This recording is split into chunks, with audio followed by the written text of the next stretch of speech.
여러분, 공짜 좀 좋아하십니까? 공짜 싫어할 사람은 사실 잘 없긴 하겠지요. 공짜라면 양잿물도 마신다 하는 속담이 있을 정도입니다. 하지만 세상에 공짜가 어디 있겠어요? 모든 것에는 다 대가가 있기 마련입니다.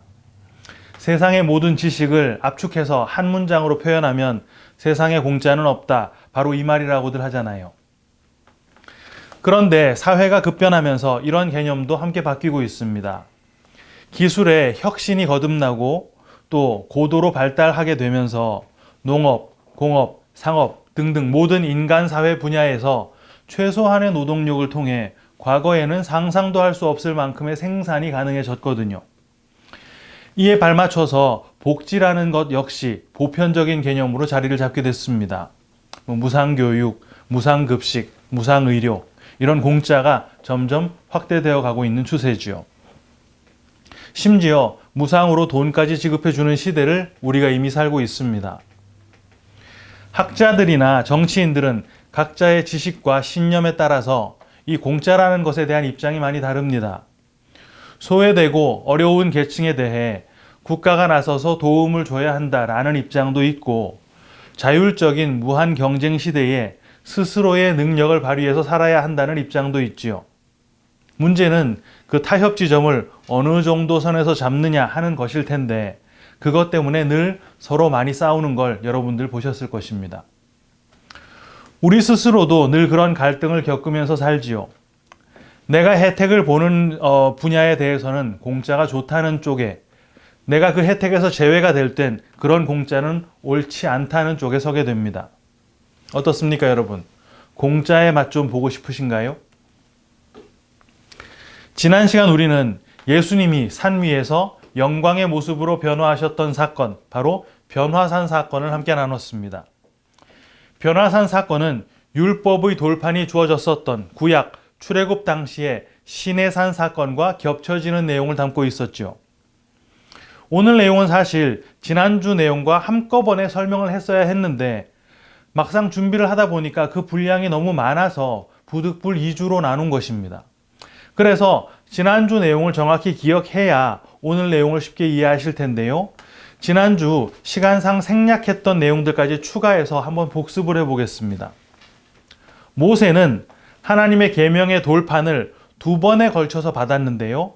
첫 번째 돌판은 하나님께서 그 돌판을 마련하시고 글씨도 하나님께서 직접 새겨 넣으셨어요. 출애굽기 31장 18절, 여호와께서 시내산 위에서 모세에게 이르시기를 마치신 때에 증거판 둘을 모세에게 주시니 이는 돌판이요 하나님이 친히 쓰신 것이더라. 하지만 그 돌판을 가지고 산에서 내려왔을 때 모세는요, 이스라엘 백성들이 금송아지를 만들어 놓고 막 뛰놀고 있는 현장을 목격하게 됩니다.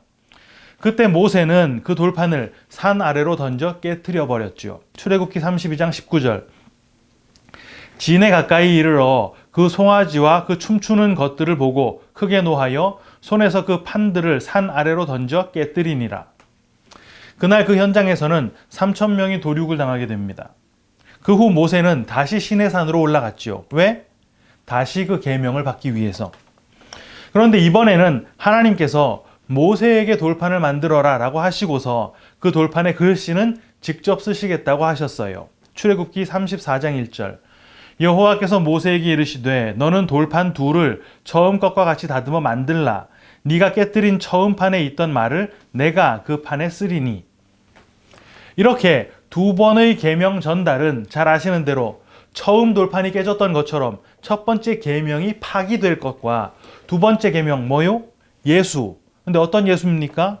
모세가 만든 돌판에 하나님이 계명을 쓰셨던 것처럼 인간의 몸에 성령으로 잉태된 예수, 바로 그 예수가 참된 계명으로 오실 것이다 라는 것을 상징하는 장치였습니다.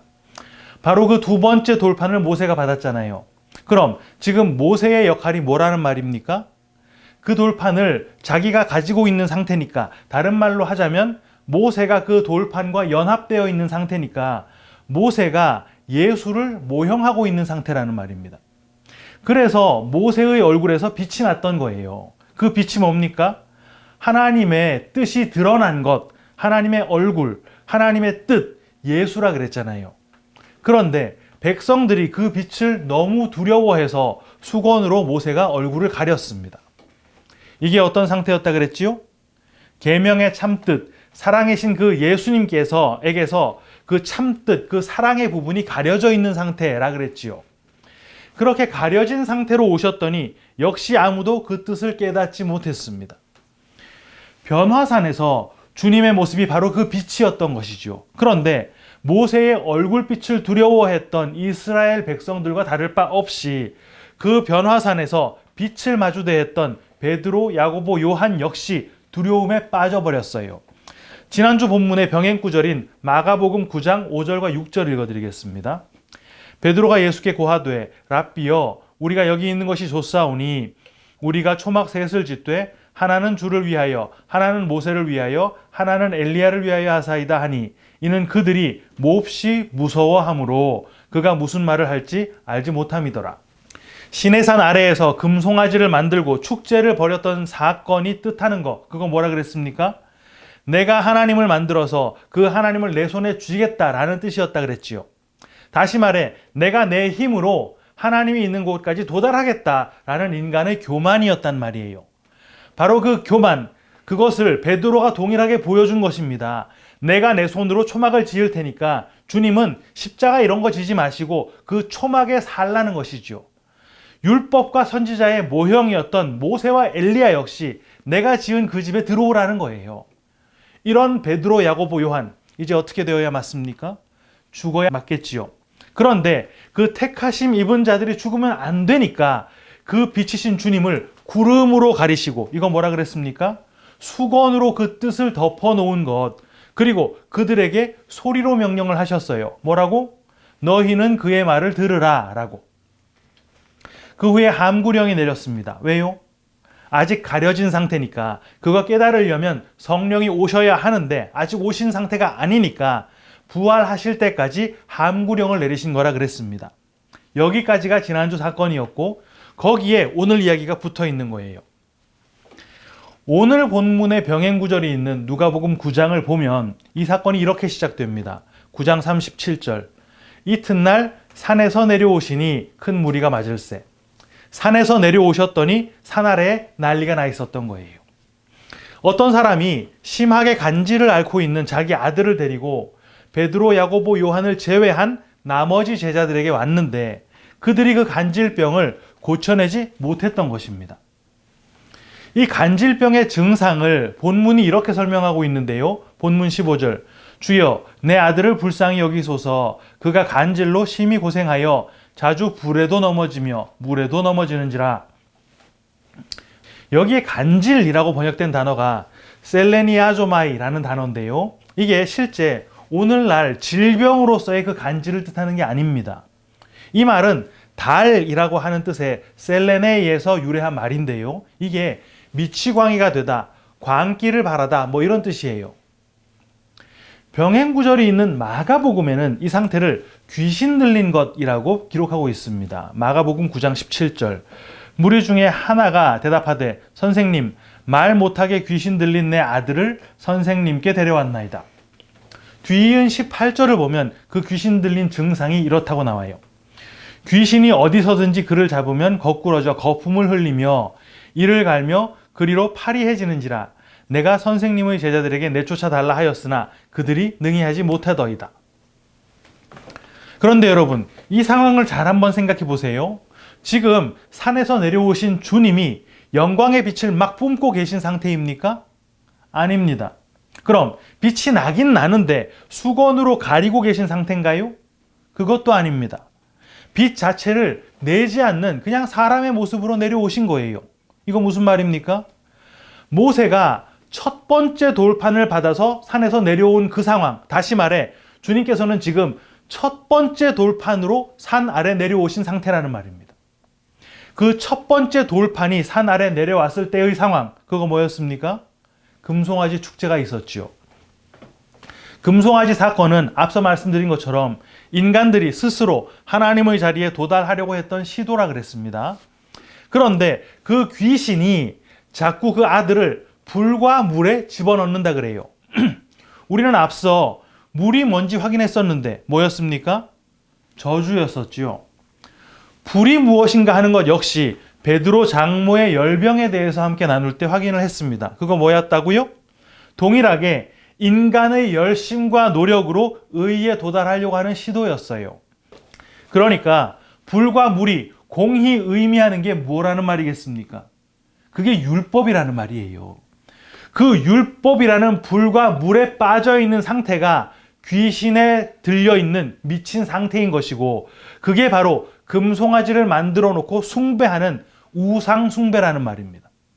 그런데 율법에 매여 있는 상태, 죄인인 상태, 귀신에 들린 상태, 우상 숭배의 그 상태가 제자들의 힘으로 고쳐낼 수 있는 것입니까?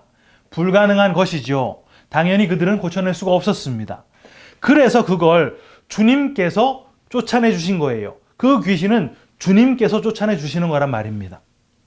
제자들은 왜 자기네들이 귀신을 쫓아내지 못했는가 하는 것에 대해 주님께 질문을 하는데요. 주님은 제자들에게 그 해법을 이렇게 설명을 하셨습니다. 본문 20절. 이르시되 너희 믿음이 작은 까닭이니라. 진실로 너희에게 이르노니 만일 너희에게 믿음이 겨자씨 한 알만큼만 있어도 이 산을 명하여 여기서 저기로 옮겨지라 하면 옮겨질 것이요 또 너희가 못할 것이 없으리라. 여러분, 이건요 단순하게 야, 큰 믿음 가지면 뭐든지 다 할 수 있어 뭐 이런 말을 하는 게 아닙니다. 너희 믿음이 작다라는 말은 조금 있기는 한데 그 크기가 조금 아쉽다 뭐 이런 말이 아니에요. 이게 올리고피스토스라는 말을 번역한 건데 믿음이 없다라는 부정적인 입장을 부각시키기 위해 사용된 것입니다. 올리고라는 말이 그 뜻이에요. 그런데 그렇게 믿음이 없는 자들이 가져야 할 게 어떤 믿음이라고 합니까? 겨자씨 한 알만큼의 믿음이라고 해요. 이게 겨자씨는 작은 거니까 아주 작은 믿음이라도 가지자 뭐 이런 말 당연히 아니겠지요. 방금 작은 믿음은 주님께서 인정 안 해주셨으니까. 겨자씨라고 하는 단어는 시나피라는 단어에서 온 것인데요. 그냥 겨자라는 단어입니다. 상처 입다라는 뜻의 시노마이에서 유래한 단어예요. 또 씨라고 하는 것은 사실 씨가 아니라 나달갱이를 뜻하는 헬라어 단어 코코스를 번역해 놓은 거예요. 직역을 하자면 겨자 한 알갱이인데 겨자는 상처를 입었다라는 뜻이라 그랬잖아요. 그러니까 풀어 말하면 이건 상처를 입은 나달갱이라는 뜻입니다. 이게 뭐겠어요, 여러분? 요한복음 12장 24절. 내가 진실로 진실로 너희에게 이르노니 한 알의 밀이 땅에 떨어져 죽지 아니하면 한 알 그대로 있고 죽으면 많은 열매를 맺느니라. 땅에 떨어져 죽은 그 한 알이라는 말입니다. 그러니까 그 미친 거, 다른 말로 뭐 우상숭배, 또 다른 말로 귀신 들린 거, 그걸 쫓아내려면 믿음이 있어야 하니까 확신을 갖자, 우리 의심 이런 거 하지 말자, 이런 얘기가 아니라 그 상처 입은 겨자 나달갱이, 그 한 알의 밀이신 주님이 나라고 하는 땅에 떨어져 죽어 주셔야 한다는 말을 하는 것입니다. 그렇게 떨어져 죽으면 오늘 본문 기준 어떻게 된다고 합니까? 본문 20절 하반절 다시 읽어드립니다. 만일 너희에게 믿음이 겨자씨 한 알만큼만 있어도 이 산을 명하여 여기서 저리로 옮겨지라 하면 옮겨질 것이요 또 너희가 못할 것이 없으리라. 뭐가 옮겨진다고요? 산. 그런데 어떤 산? 이 산. 지금 그 산 어떤 산인데요? 변화산. 그런데 그 변화산이 구약의 어떤 산과 겹쳐져 있다 그랬습니까? 시내산. 시내산은 어떤 산인데요? 율법을 받은 산. 율법의 산, 바로 그 율법이라고 하는 어마어마한 짐, 우리의 힘으로는 도저히 벗어날 수 없는, 수시로 우리를 불과 물에다가 갖다 던지는 바로 그 율법의 산이 옮겨질 것이다 라는 말을 하는 것입니다. 여러분, 모세가 2번에 걸쳐 받았던 그 계명의 돌파는요, 단순히 첫 번째 계명의 파기와 그 후 예수님의 초림, 여기까지만을 설명하고 있는 게 아닌 거예요. 그 돌판이라고 하는 모형이 뜻하는 바가 최종적으로 성취될 완성 지점은 바로 택하심을 입은 성도들의 구원이거든요.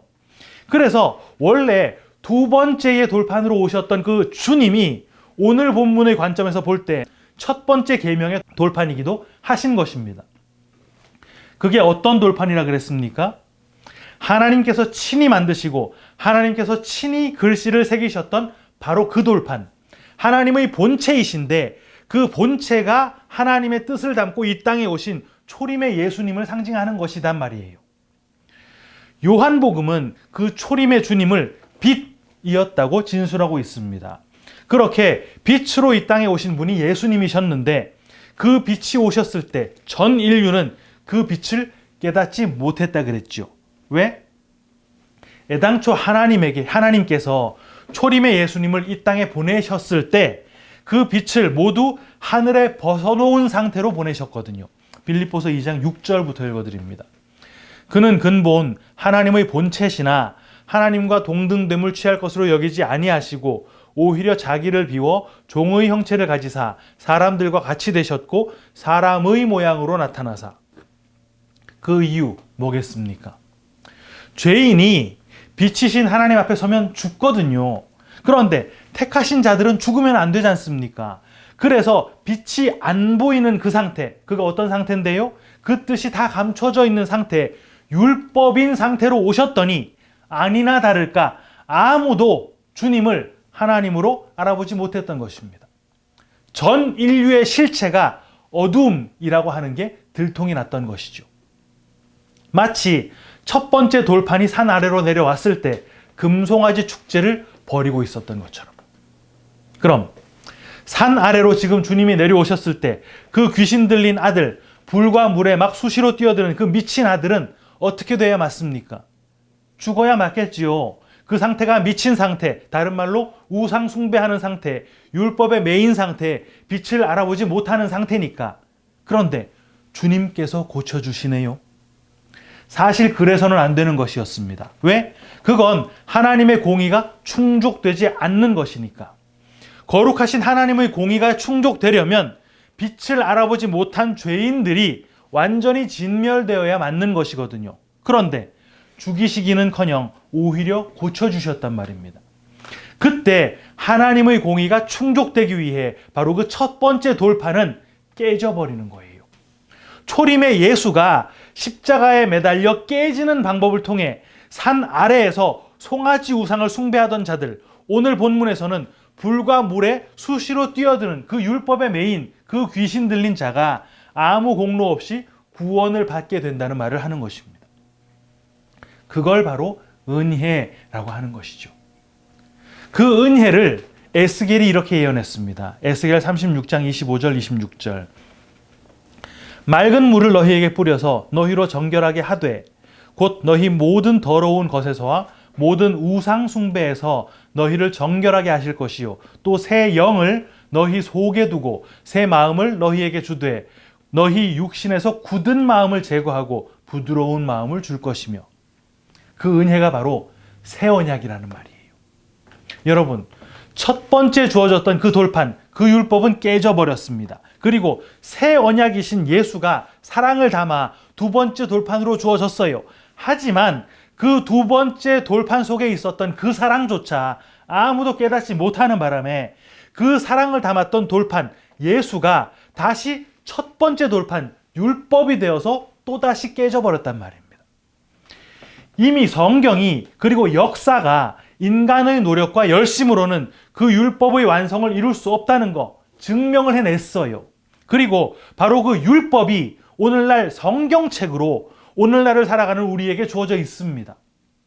이거 열심히 읽고 성경 공부하고 외우고 죽도록 지키면 구약의 그 모든 사람들이 실패한 그 시도, 성공한 줄 알았던 바리새인들조차도 실패 판정을 받았던 그 시도, 주님의 제자들조차 다 실패했던 그 시도를 우리가 성공합니까?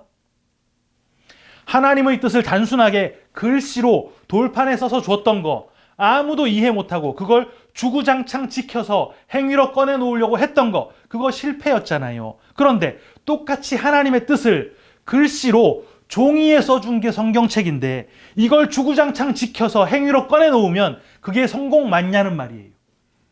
고린도후서 3장 14절 15절. 그러나 그들의 마음이 완고하여 오늘까지도 구약을 읽을 때에 그 수건이 벗겨지지 아니하고 있으니 그 수건은 그리스도 안에서 없어질 것이라. 오늘까지 모세의 글을 읽을 때에 수건이 그 마음을 덮었도다. 그건 실패라는 말입니다. 불가능한 것이거든요. 그래서 바울이 이렇게 설명을 하는 거예요. 고린도 후서 3장 3절. 너희는 우리로 말미암아 나타난 그리스도의 편지니 이는 먹으로 쓴 것이 아니요 오직 살아계신 하나님의 영으로 한 것이며 또 돌비에 쓴 것이 아니요 오직 육의 신비에 한 것이라. 사랑하는 키퍼스 처치 성도 여러분, 이게 유일한 방법입니다. 내 행위로 꺼내놓는 방법이 아니라 내 마음판에 성령이 들어와 계신 상태, 그래서 들어와 계신 그 자체로 율법을 모두 준행한 자로 여김받는 바로 그 방법이 유일한 구원의 길이라는 말이에요. 야, 그럼 이제 노력이나 열심 따위는 필요 없겠네. 땡 잡았네. 그렇습니까? 네, 구원에 그런 노력, 그런 열심은 필요 없는 게 맞습니다. 그런데 그 노력, 그 열심이 언제 발휘되는지 아십니까? 계시록 10장 9절 10절. 내가 천사에게 나아가 작은 두루마리를 달라 한즉 천사가 이르되 갖다 먹어버리라. 네 배에는 쓰나 네 입에는 꿀같이 달리라 하거늘 내가 천사의 손에서 작은 두루마리를 갖다 먹어버리니 내 입에는 꿀같이 다나 먹은 후에 내 배에서는 쓰게 되더라. 그 율법, 행위로 꺼내놓는 게 아니라 내 마음에 새겨지는 거라서 야, 이거 정말 너무 편하고 좋구나. 꿀꺽 삼켰더니 그 공짜의 맛이 과연 꿀처럼 달달합니다. 복음이거든요. 그런데 막상 배에 들어가서 어떻게 된다고요? 공짜의 그 단맛이 쓰디쓴 맛으로 변하더라는 것입니다. 그 법이 내 안에 새겨지니까 내 삶이 내 의지대로 되는 게 아니라 주님께서 이끄시는 대로 끌려가는 삶을 살게 되는데 온통 사망의 음침한 골짜기로만 끌려다는 거예요. 왜? 내 뜻 꺾으시려고. 그때 우리를 끌고 가시는 주님을 쫓아가느라 우리의 노력과 열심이 저절로 발휘되는 것입니다. 안 따라가면 죽을 것 같거든요. 그래서 죽도록 따라가는 것입니다. 주님 따라가느라 내 뜻을 펼 새가 없는 것이죠. 그렇게 내 뜻 다 꺾이고 나서 우리를 어디다 둔다 그랬습니까? 우리 지지난주 확인했었죠? 미말, 끄트머리, 포로의 자리, 그 사형수의 자리에 갖다 둔다 그랬습니다. 왜요? 거기가 바로 십자가가 서는 자리니까. 거기에 구원이 완성될 테니까. 평생 동안 쓰디쓴 배를 붙잡고 흘리던 눈물을 그때 주님께서 닦아주시는 거예요. 계시록 21장 4절. 모든 눈물을 그 눈에서 닦아주시니 다시는 사망이 없고 애통하는 것이나 곡하는 것이나 아픈 것이 다시 있지 아니하리니 처음 것들이 다 지나갔음이로라. 처음 거 뭐요? 율법이. 바로 이 승리의 날을 바라보면서 성도들만 겪는 바로 그 쓰디쓴 우리의 인생, 담대하게 믿음으로 살아내는 우리 모두가 다 되시기를 주님의 이름으로 축원합니다.